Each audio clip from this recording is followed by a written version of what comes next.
নমস্কার। আজকের কবিতার শিরোনাম বন্যপ্রাণীর বনে বিচরণ।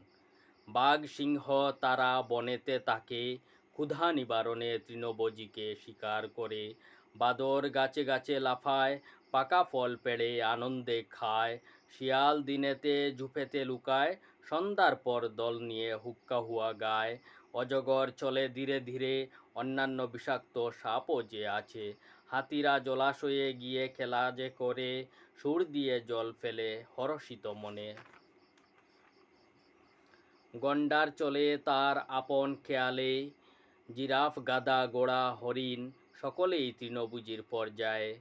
বন্য মহিষ আর নীলগাই বালুক সর্বভোজী হয়। বনের রাজা সিংহ মহাশয়, বিভিন্ন প্রজাপতির বাঘ যে আছে। চিতা ও কালো লম্বা লেজওয়ালাও যে। অনেক ধরনের পাখি ও গাছপালার মাঝে জীবন কাটায় তারা নিজেদের বনরাজ্যে। লোকালয়ে আসতে চায় না তারা, গভীর জঙ্গলে তাদের আনাগোনা। বিভিন্ন পোকামাকড় বলথা বিছা, মৌমাছি মৌচাকে মধু করে জমা। রং বেরঙের লতা ও ফুলের বাহার, প্রজাপতি বমরা নাচে উড়ে উড়ে।